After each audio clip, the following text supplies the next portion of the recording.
Hey, you guys. Welcome back to my channel. It is Ali, your favorite eccentric SLO-mad. How's everybody, or how will you guys be doing? I am going to just go and let you guys join as you may, so I can keep this short and sweet. You guys, today I am talking about, this is part two to my DTV application video. This is how to enter Thailand once you have that DTV, right? So that's what we're going to talk about in today's video. And you, again, as I stated in my last video, y'all know these visas, especially the DTV, is really new. I don't even think it's a year old yet. These DTVs are new, and so there are new things popping up regularly with people applying. Good experiences, not so great experiences, and then entering and exiting the country with the DTV. We will do another video at another point in time, maybe real time of my 90-day reporting if I do that or if I choose to exit. But I'll share some of those tips with you guys. So today I'm going to specifically talk about re-entering, but entering Thailand once you have your DTV. So you're a new DTV holder. And what's some of the things you need to know to enter the country and have kind of the best experience that you can have, and or what to do if you encounter any of these things that I'm going to mention that other people have experienced. I apologize for the crying in the background. That is my cat. I am cat sitting. If you guys know me, you know that I am a house sitter, and I'm on a house sit right now in Bangkok, Thailand. And so you may hear he's been a little vocal today. So you may hear him howling in the background, kind of like a kid, when you get on a phone call or something, and then all of a sudden they've been quiet all day because he's been quiet, he's been asleep, and then now he's talking. Anyway, hold on, you guys. I gotta turn the AC on. The little things, important things, because you guys, it is hot here in Thailand.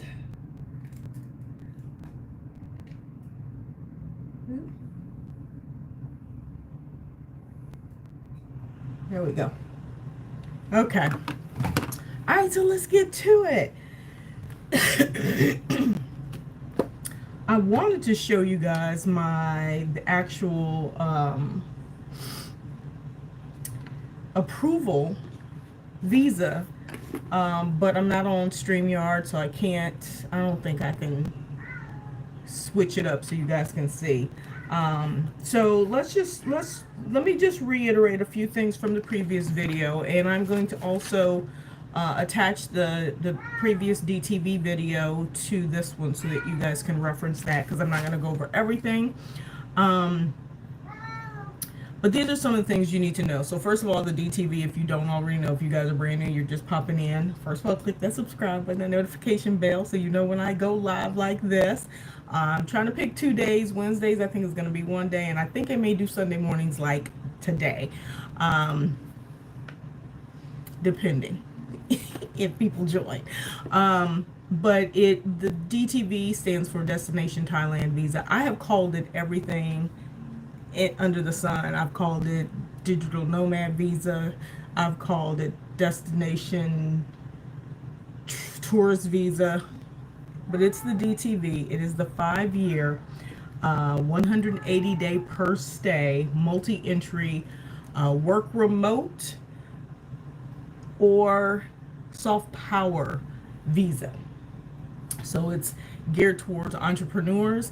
These are people who have work outside of Thailand, and that is one of the ways that you can enter with showing your business plan. I don't know what's up with him. Or you enter on soft power, which is how I entered with like Muay Thai, cooking classes, things of that nature. So those are some of the things. Just wanted to reiterate that. Some of the things that you need to know when you are applying. Y'all, hold on. Otto, I really apologize. He has been on one. 1 second.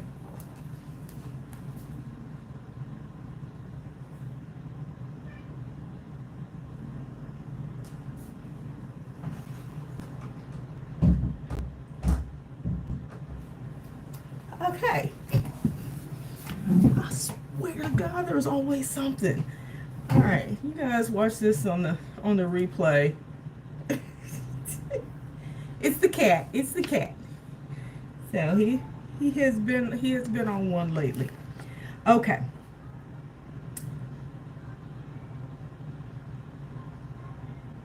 He's been screaming lately. Okay. Y'all want to get through this video. So a couple things I want to share with you guys. Once you get your DTV and you're re-entering the country, there's a couple things that you got to do right out of the gate. The first thing I'm going to tell you to do is take a screenshot of your approval visa, your actual visa. Take a screenshot. You can actually print it if you want, but it is not required that you show a printed piece of paper or anything like that. But one of the things that I've been listening in my DTV groups of people they're doing are they're taking the visa and cutting it down or whatever and then laminating it. Why is that? Because you're probably wondering, hold on, let me pull up my passport.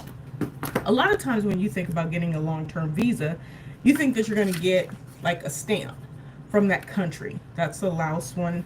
But a better example is my visa from China.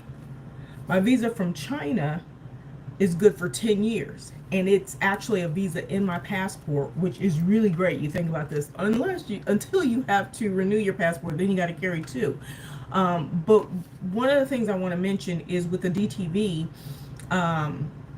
as like I believe it was earlier this year, initially in some countries you could apply at the embassy. Like you could go into the embassy and apply, and they would actually put something in your passport for your DTV. And then they ended that. I think Cambodia was the last place that they were doing that in up till like I believe March, if I'm not mistaken. And so now you get an email because you apply online. Now everybody applies online. You have to be outside of Thailand, which is another weird thing. But you have to be outside of the country to apply for the DTV to come back into the country to use it. In any case, that is why I said once you receive your approval, screenshot that, because you're going to need that when you enter into the country. So you're going to want to screenshot that visa picture with everything from top to bottom. It's just a one pager. Screenshot that and or print it, laminate it, do whatever you want to do. But that's what you want to do.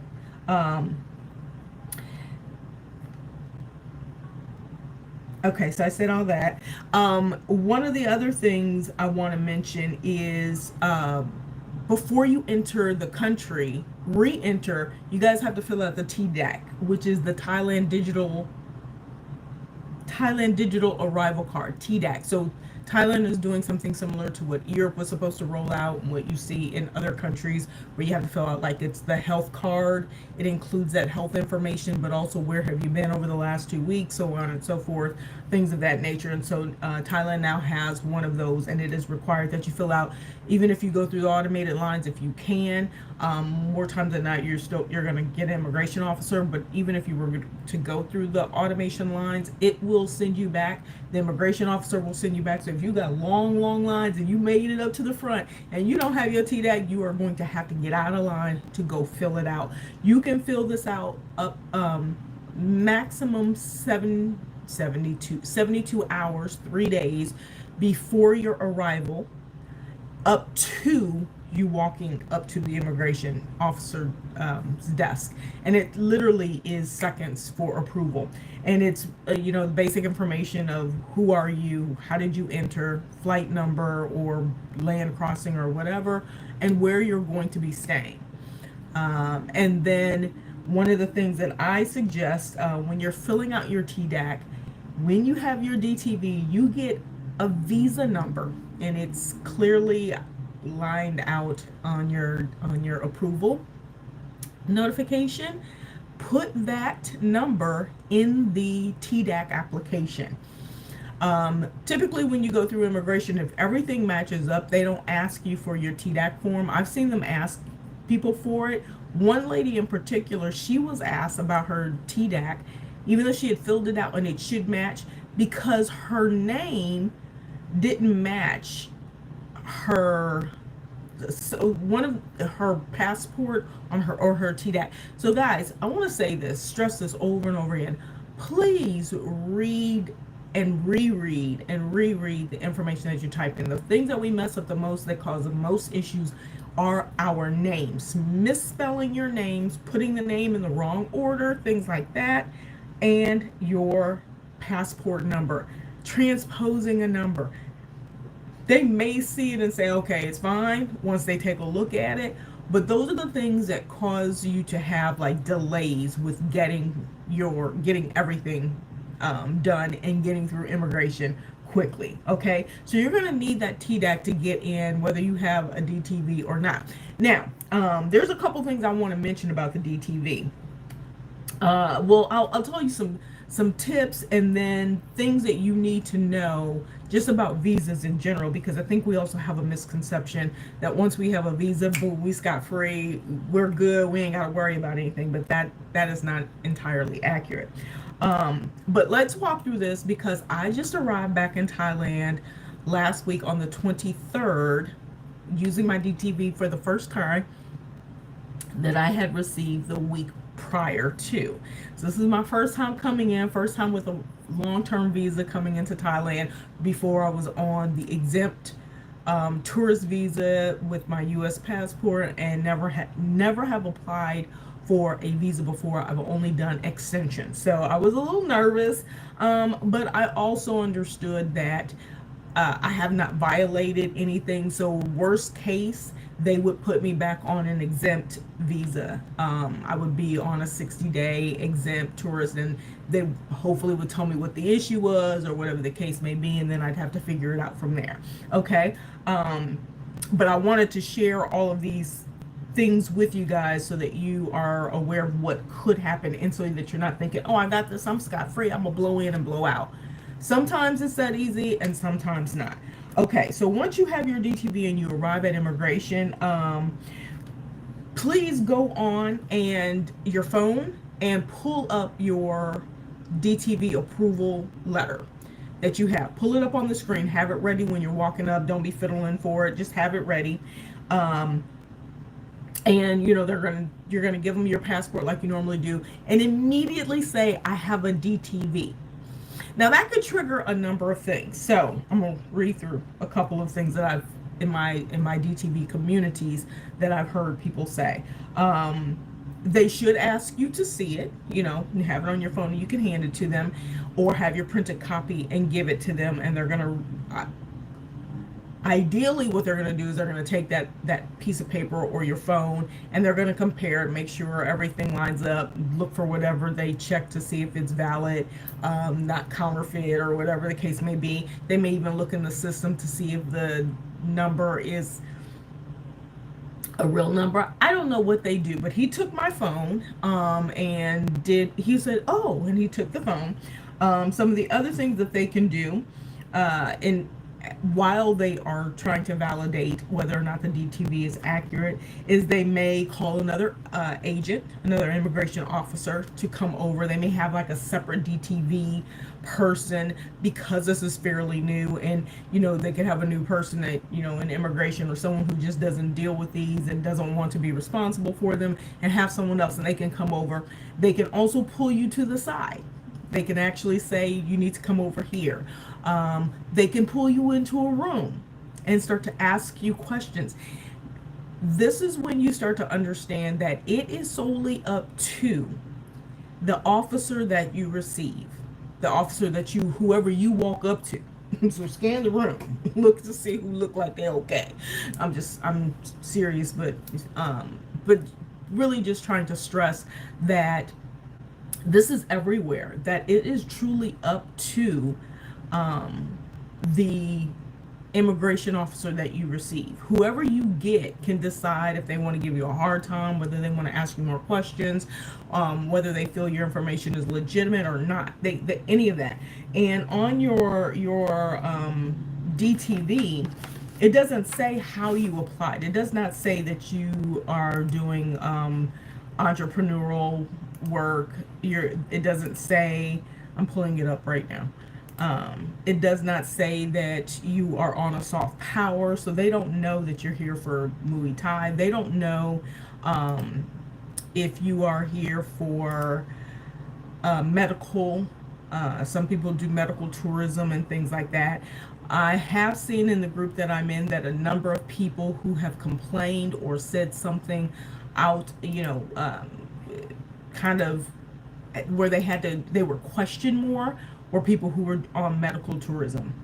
I'm looking at the DTV right now, and it just says visa type DTV, destination Thailand visa, multiple entry, and it just says remarks, employment prohibited. So I cannot work for a Thai company. I cannot directly work in service or anything like that. However, I can do, like, I can have passive income, or work off, do online things that don't pertain to the country itself.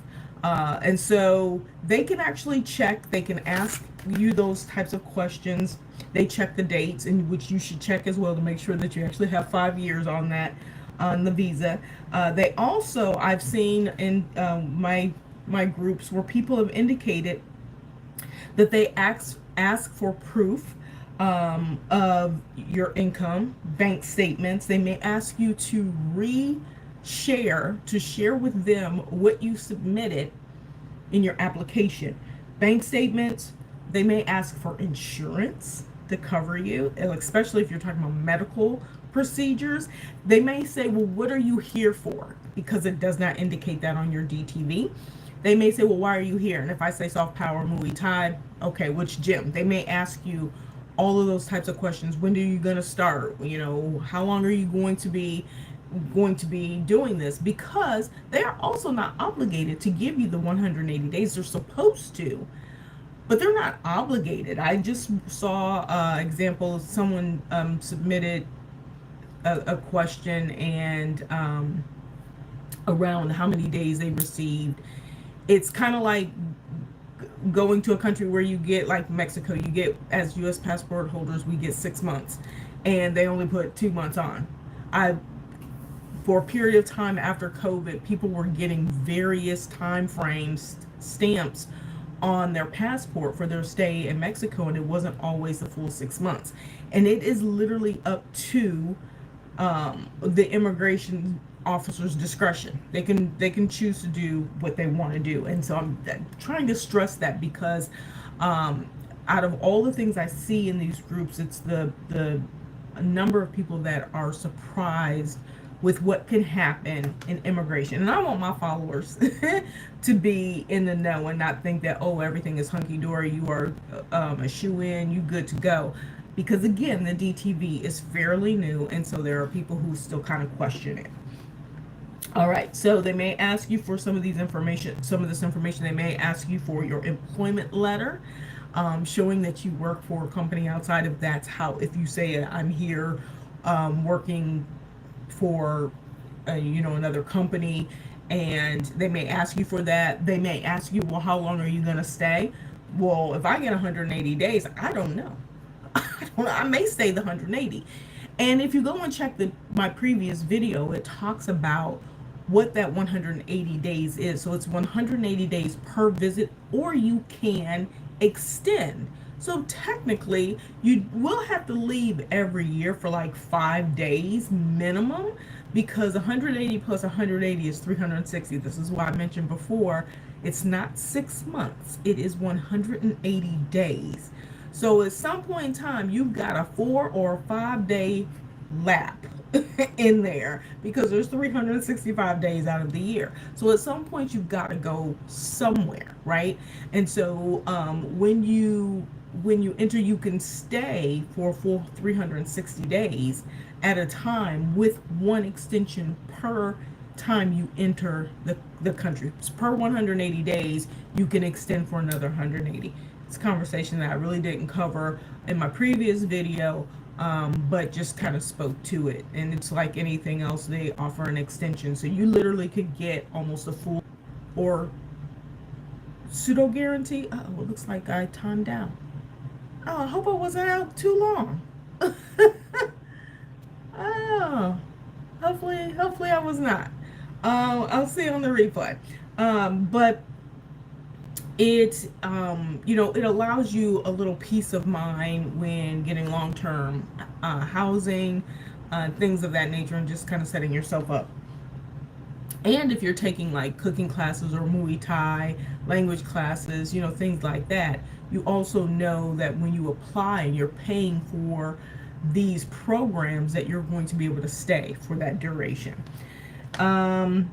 So what happened for me? I'm gonna let you guys know. Those are some of the things that they could ask you. They can ask you even more if they want to. They could simply say, okay, well, this, doesn't. I literally just read someone's commentary in a group. They were not anonymous. They gave their name and everything and put screenshots, and they said they didn't record the conversation with immigration, but they indicated it was almost kind of hostile with the person. They kind of didn't believe them and asked why they were there, and why do you need to be there, and all just different kinds of things, but they had all their paperwork together. This is another reason why I indicated in my last video talking about the DTV that even if you have an agency assist you with it, be sure that you validate everything that they submit, because if there is something erroneous in any of the information that is submitted upon your behalf and you approve it, you sign it, and you don't know, you could end up with some issues or concerns a little bit later on down the road, especially if you're coming into immigration. Okay. I also know people who have used their DTV a number of times and not staying 180 days. They are staying every month or 2 months, coming and going as they please. And one person had indicated that they've already been in and out in 5 times, so in and out of the country 5 times since they received their DTV, their early onset DTV applicants and recipient, and hadn't had any issues with it. I'm going to list some of the locations too of where to apply. Most success, people's gotten most success, least hassle, and which entry points seem to be the less stressful. Okay, so for me, I'm going to tell you my situation. So I came in, I walked up, you go through your immigration lines, and I kind of just scanned and looked, and I picked what looked like a friendly face. I'm all set, but you never want any issues.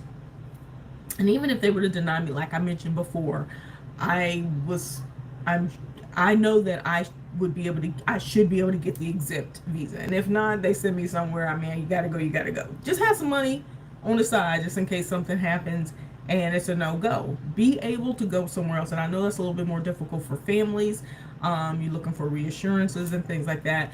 I don't think anybody can give you those. Just make sure that you know what's in your paperwork, and you've got all your bells and whistles, everything. T's are crossed, I's are dotted. The agent asked for when I gave him my DTV,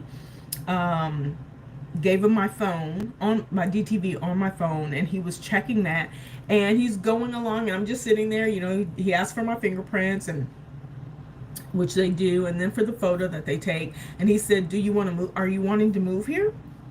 Or excuse me, he asked me, are you planning to move here? Or would you like to move here? One of the plan, or would you like?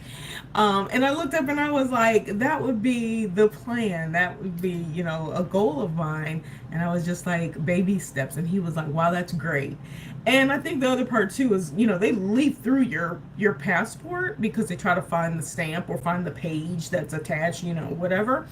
He was like, well, that's great. And he handed me my phone back. Then he stamped me. Easy peasy. I was ready if I needed to show things. That's the other thing I didn't mention when I said take a screenshot of your DTV. Also have a screenshot of all of the what you submitted, like the letter, cover letter, your bank statements, things of that nature. Have those things readily available should they ask. But I feel like if they're going to ask for those kinds of things, they're probably, I don't know. I would think that they will pull you to the side and have you work with someone else off to another room so that they can move through the line or whatever. But I don't know. I don't know for sure. He asked me, are you planning to move here? And I said I would like to. Baby steps. And he just said, thank you very much. Hand me my passport back. And this is something I'm going to tell you guys. Before you walk away, because they hand it back to you closed, leaf through it really quick and check it. So on it, it should say DTV. Hold on, let me get to it. It should say DTV. And so I'll show you guys. I don't know if you can see this really well. Just make sure there's no other critical information on here. So they write DTV, so you want to make sure it says DTV on there. That indicates that I have a 5-year visa. Because in the passport book itself, it won't show the dates of the 25th through 2030, 2025 through 2030 inside the passport. That is on my DTV visa that I need to save and make sure I always have access to. And then they put the date that you entered. I entered on the 23rd. And then you want to make sure you see 6 months. So you'll see 6 months from today. And then my e-visa number is on there. And then their signature is on there as well. So those are the things that you want to check for, just to make sure that you're stamped and because let me tell you, a lot of times people automatically assume even when we are getting 30 days or 60 days, then you get the extensions, and during COVID we were getting 4 months and all of that. You can assume that you have a certain amount of time, and by not paying attention, and maybe you're not calculating this is 30 days, we got 28 days, and we got 31 days, and you're miscounting, and you miscount how many days you've been there, and you get to immigration leaving the country and they hit you with a fine, or they want to know why you overstayed, and you're like, I've been here 3 months, and they're like, yeah, but you're over 90 days, you're over 60 days, you're over by 2 days. They do have a little bit of a grace period, I think a little bit, and it's not a whole lot unless you are just, taking advantage of whatever's going on, or if you have an excuse, let's say it was some medical kind of thing, you'll probably get some sort of pass to say, I was in a hospital, I couldn't leave, or something like that. But you want to make sure that when you're supposed to leave. And if you're one of those kind of people that forgets a lot, like I'm not going to forget because this is the day after my birthday, so I'm definitely not going to forget, but put it in your calendar. Put it on your phone, put it on your Google Calendar, your Apple Calendar, whatever it is that you use. Put your exit date. This is the date that you have to leave, and or you have to do the 180-day extension. Okay? I know I'm not going to do the extension. I don't want to go through all that resubmitting. It's basically resubmitting everything as if, to an immigration officer. When you're coming back into the country, having all of that stuff to show an immigration officer to extend for another 180 days, as opposed to leaving on day 170, day 90, day 100, leaving the country and then coming back in, and then it resets. Okay? All right, so let me share a few things with you. So I said check the stamp, make sure that you got the days that you're expecting. Now let me tell you some of the things that getting a visa does not guarantee. So, because we have this presumption that once I have a visa anywhere, I'm good. I mean, if you pay 500,000 for it, yeah, you probably, that's a gold visa. You shouldn't have to worry about anything. But that's not what this is. You want to know the requirements for the DTV? Excuse me. Check out my previous video, which I will tag here as well. But getting a visa does not guarantee you entry. So that's the other thing. Don't assume that because you have the visa that, oh, they have to let you in. They don't have to let you in. Getting a visa does not guarantee ease of entry. So it doesn't mean that you're going to get like how mine I felt was easy. They didn't ask me anything except, are you staying? Are you planning on moving here? They didn't ask me to validate, he didn't even ask me what type of DTV, like what category I applied under. He didn't ask me any of that. But that doesn't mean that they can't, right? And it also doesn't mean getting the visa does not mean you won't be interrogated. So I just want you guys to be prepared for these types of things when they pop up, because I went into the group and I was kind of getting all the information. Better be safe than sorry. Another tip, before you go through immigration and you're doing something like this, go use the restroom first. Especially if you've been on a long flight, because if anything happens and you have to go. Okay, that's just a side note. I just say this all the time. I always say, go to the restroom, which I do. Before I even go down to immigration, if I know it's going to be long lines and stuff, I use the restroom. That's a side note, a little sidebar, but I'm just telling you guys. Okay, so here's a couple tips about where to apply. And I feel like everyone's commentary that I read in the couple groups that I'm in, they all sing the same tune. It sounds like the best place to apply for your DTV, because you have to leave Thailand. If you're in Thailand, you have to leave. Is number one, your home country, specifically, a country that is recognized with Thailand. You don't have any, like, they're not red marking you on in any way. So if you're from the US, best apply from the US. You're from Europe somewhere, Australia, somewhere with a high ranking passport, Singapore, Japan, any of those places, apply there. Apply from your home country. Second one I would say would be Hanoi. Every single person that I read that applied from Hanoi, and you don't go to the embassy, you're applying online. I talk about this in my previous video. Everyone who applied from Hanoi had no issues. My visa was approved in 3 days applying from Hanoi. 3 days. Like, so if I didn't have to leave here before I could actually apply for my visa, because I had to leave here 4 days before I could even apply, because of, how everything was set up with my bank and all those kinds of things, I really would have been out of the country for 3 days, but I took advantage of being in Vietnam. It's actually cheaper right now, but being in Vietnam, exploring and all of that, and then come back. And then the last one I will say would be Laos, because Laos, I understand, still allows you to go into the immigration office. It allows you to go into embassy if there are any questions, or if you need to set up a interview. They still allow you to do that. Now, I don't know if they have an English speaking person there. I believe they do, but this is what my agent told me. Is like, well, if we need to move it around, you can go to Laos. And I was like, no, I'm not in a hurry. I want the easiest but most thorough process where, they're familiar with this process. And so Hanoi was the best. Now, the places that I've heard that have had the most issues, Malaysia and Cambodia. Now, I don't know if Cambodia is having some issues right now because of the border situations that are going on, including Thailand is discouraging people from traveling to Cambodia right now, I think, over the border, like the northern part. I'm not quite sure what's going on with that. Take that information, covet it, do whatever. But I literally just read something about that, so I had to go and Google really quick and go, what's going on in Cambodia?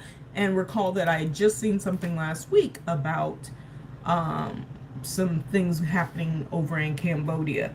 And then Malaysia, um, my counterpart that I was, hey Marilyn, how's it going?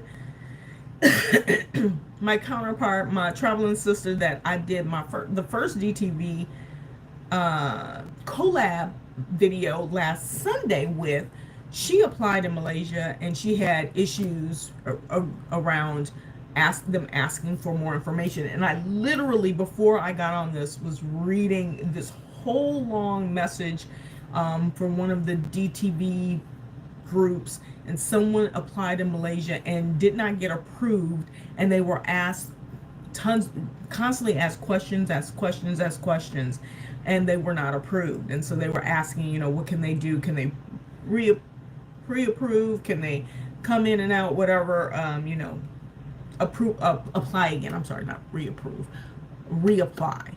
And yes, you can reapply. You lose that $340 initial, $340, which I think that's something that should change. I think that should change across the board around the world. If you're applying for a visa, there should be a service fee that you're going to lose on 30% of this for the people doing the work behind the scenes at their immigration, so that there's some money coming in.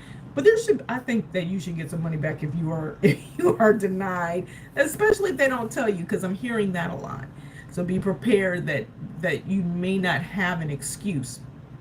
There may not be a description as to why you were not approved. But Malaysia and Cambodia, I hear, are the places that I've seen when I do my tallies.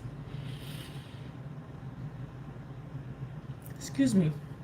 With the most negative, not negative is probably not the best word, but the most questions, concerns, and or rejections are from those two places. Then I want to mention flying back or re-entering Thailand, ports of entry.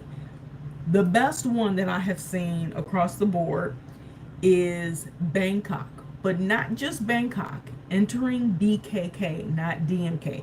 I don't know if Don Wayne has the same situation, but I flew into BKK. And at first I wasn't really thinking about it until I was booking, and I was like, let me go somewhere where I know they probably have seen this by now. You know what I'm saying? I know BKK has seen it. No issue. When I tell you there was no issue, it was so easy and so fast. I was like, really checked my passport, because I was like, did he stab me? And he didn't ask me. I didn't want to stay too long. As soon as I saw it, I was like, thank you. Come. And I was gone. But BKK, tried to just fly into, I can't say the name, it starts with an S, but it's the BKK airport. And you can get them mixed up if you're not paying attention. When you book your flight, you can be sent to DMK, because I actually flew into DMK earlier this year. Last time when I was here, I flew into DMK, was walking through the airport and was so confused because it didn't occur to me that I flew into DMK. And I was like, I don't know where I am. Like, I've never seen this airport before, because I had never seen it. Yo, I literally had total brain fog. You go places enough or whatever, and they got multiple airports and stuff like that. That's literally what happened. I'm telling y'all, I was walking through and I was like, this is a new part of the airport. Like, what is this? And then I was like, you are not where you think you are. Y'all, it happens. I was in the right country, though. I was in the right country. So BKK is a good one to fly into. I've heard a lot of people talk about getting a lot of questions.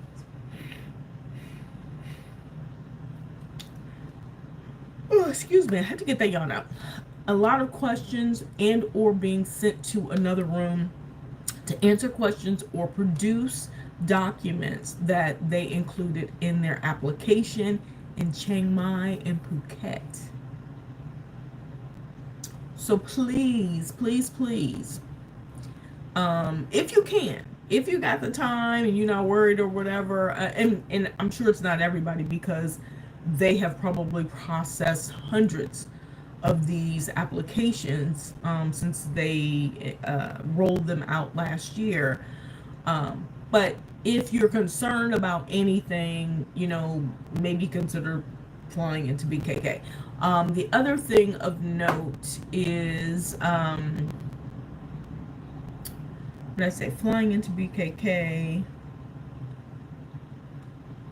There was something else. I'll think of it. Maybe.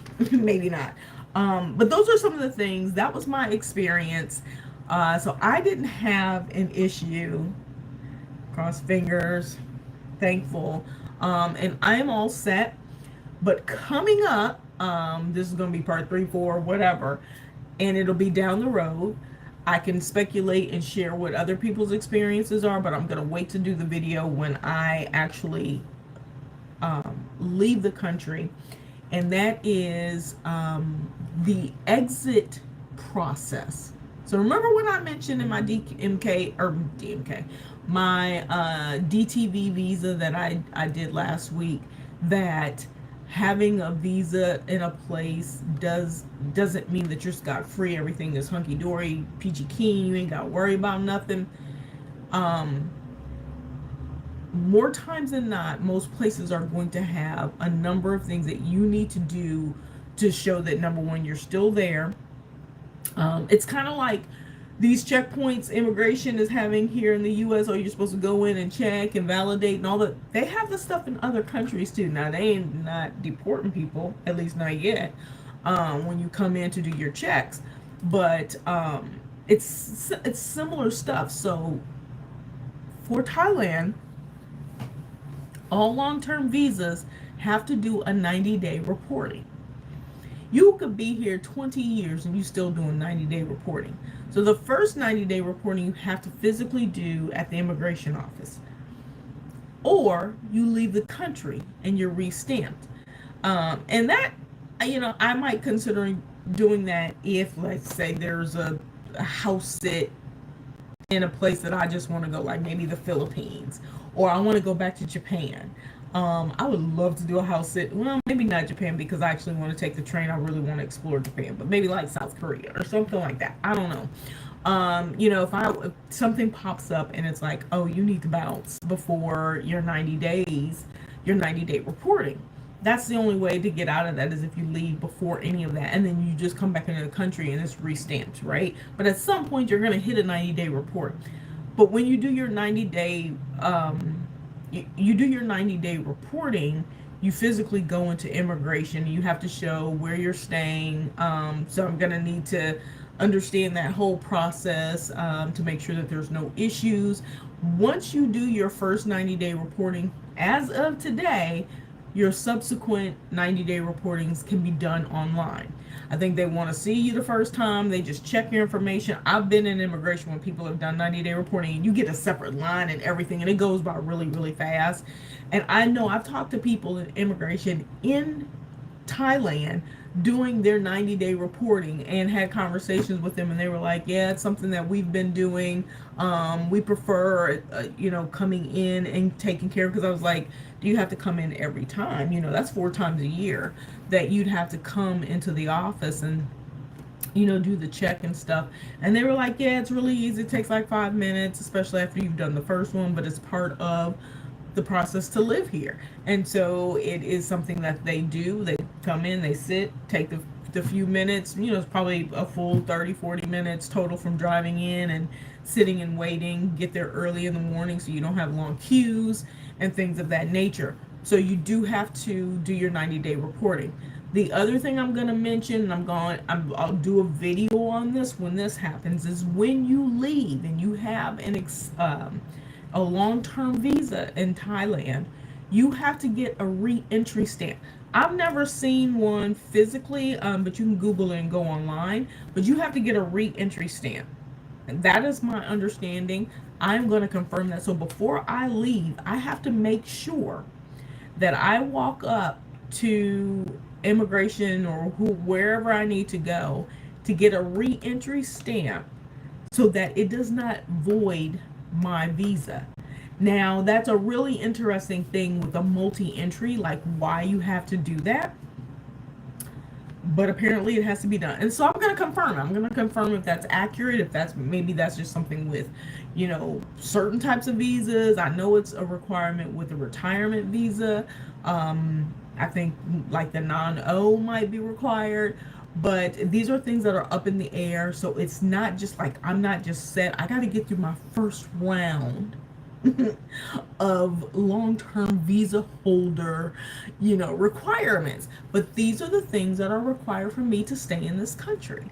For me to live here, to be legal in this country long term, to be able to rent an apartment. Now, I cannot, they are taking away the ability for DTVers to have bank accounts because before you get your DTV, you can have your agency help you set up a bank account. But technically, it is a tourist visa, an extended tourist visa, right? We pay taxes in terms of like products and services, things like that. But we don't pay into the system like uh, their social systems per se. You know what I'm saying? And so they still consider us to be tourists, which means that you are not supposed to be able to get a bank account, right? So I know they're cracking down on some of that. So that's just a heads up and FYI. Because ideally, when you go to a place, you would like to have access to their mobile banking systems. So I'm gonna throw this in here before I get off this video. There are a lot of places in the world that have mobile money, that do mobile banking, mobile everything. And I will say the most robust. I'm just doing a plug because I just want to do a plug. The most robust mobile banking system tied to electric, water, so utilities, tied to transportation, tied to ordering food, tied to grocery shopping, tied to everything was in Tanzania. So when I was in Dar es Salaam, them in Kenya, they use a very similar M-Pesa system, and it's a mobile banking system. Kenya has this pretty much the same exact thing, but it was very surprising to see it in Dar es Salaam, even though it's a developed city and all of that. It's still not as developed as I mean, it's not a Bangkok. You know what I mean? But the way that system is set up, it's amazing. I don't know if I ever did a video on it, but it is one of the systems I think that is the most integrated. And when the people don't like something, they were trying to hike the fees. Like all the people who use the M-Pesa system in Tanzania, they were like, well, we won't use it. And they literally got with each other, started calling each other and said, okay, we're going to do deliveries and stuff without using the app. And when government saw, like literally in one day, how the local people shut that fee, extra charges stuff down, they were like, okay, we won't do it. Because everybody's like, oh, well, I already know where this person is and where this person is. And we're just going to call them and we'll pay them.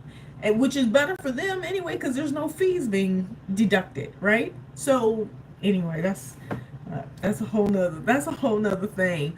But honestly, that's one of the things that I love. And you do not have to have a bank account. All you need is a SIM card in your phone. So basically having a phone number in their system gives you access to all of that stuff.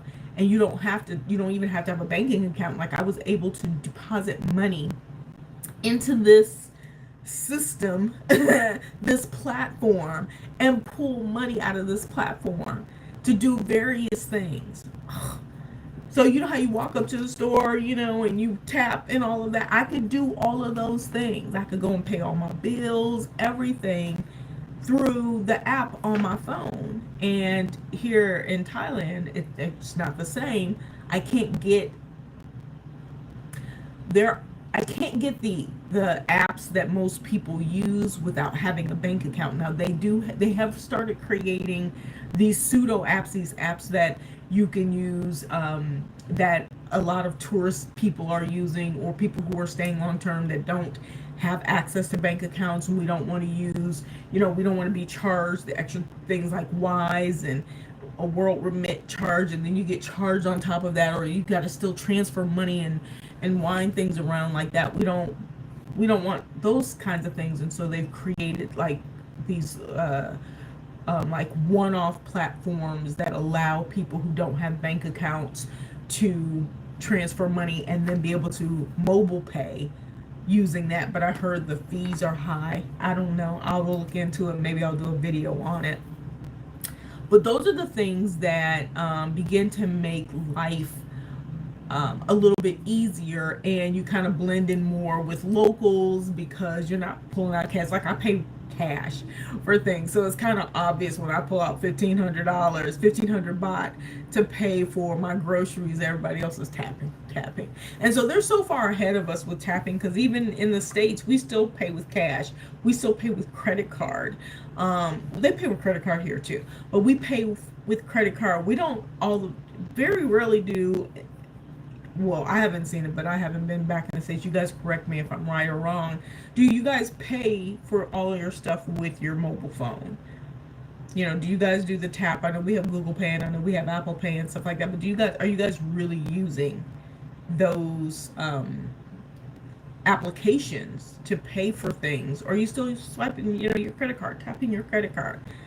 It's really interesting to see integration outside of the Western world. When we say first class, first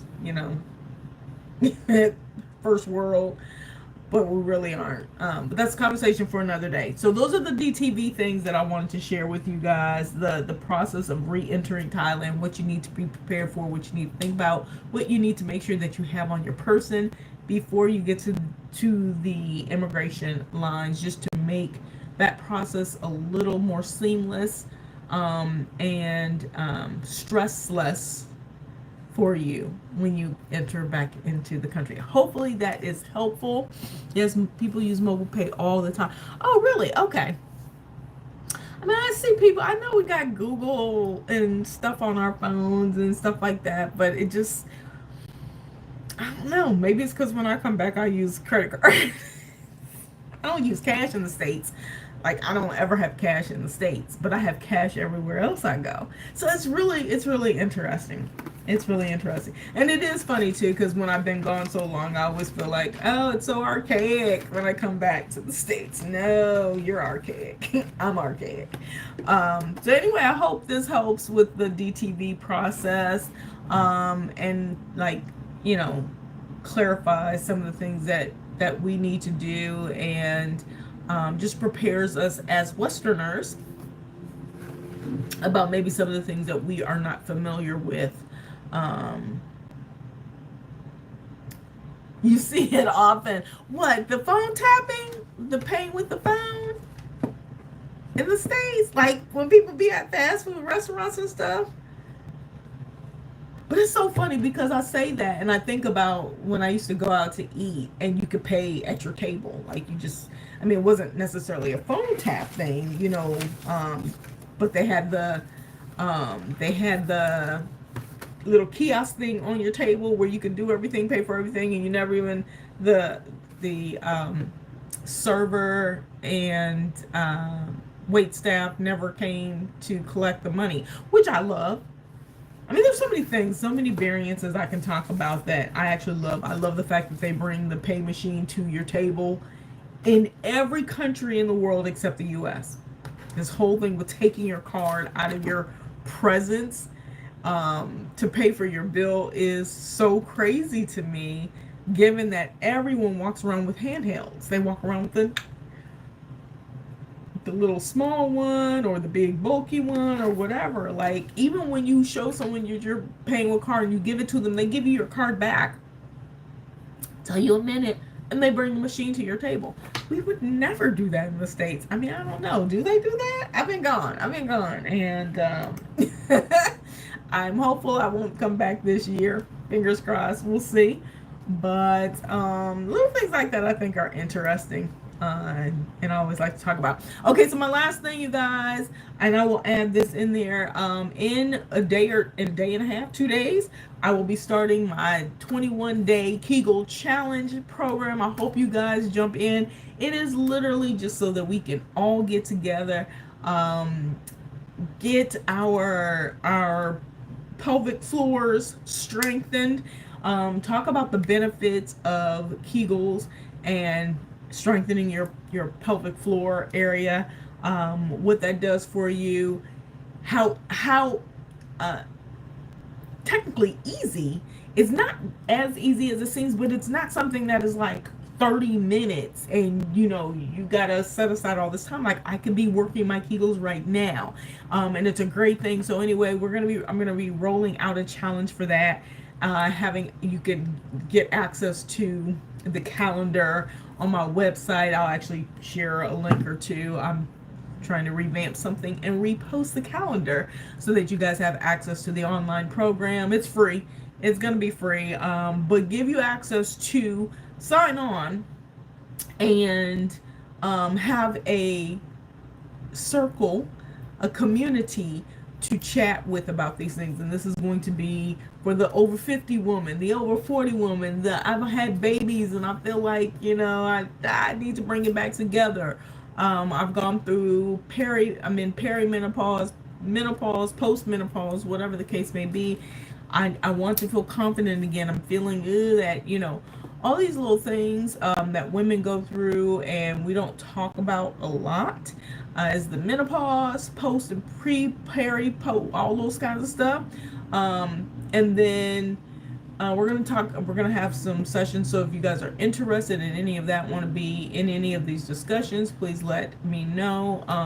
Sandra from Lacta Legacy is also going to participate in that series as well. So we're going to be doing some, opening up those doors, having those conversations. But join this 21-day challenge, y'all. I guarantee you in 21 days you're going to feel different. But thank you, Marilyn. I appreciate you jumping on. I know it's early in the morning, you guys' time. So I wanted to come on and chat with you all. So anyway, y'all have a fantastic Sunday. Enjoy the rest of your weekend. I'm going to get out of here. It is Sunday night. And I will see you guys, chat with you guys soon. All right, y'all know the drill. Toodles and noodles. Peace and hair.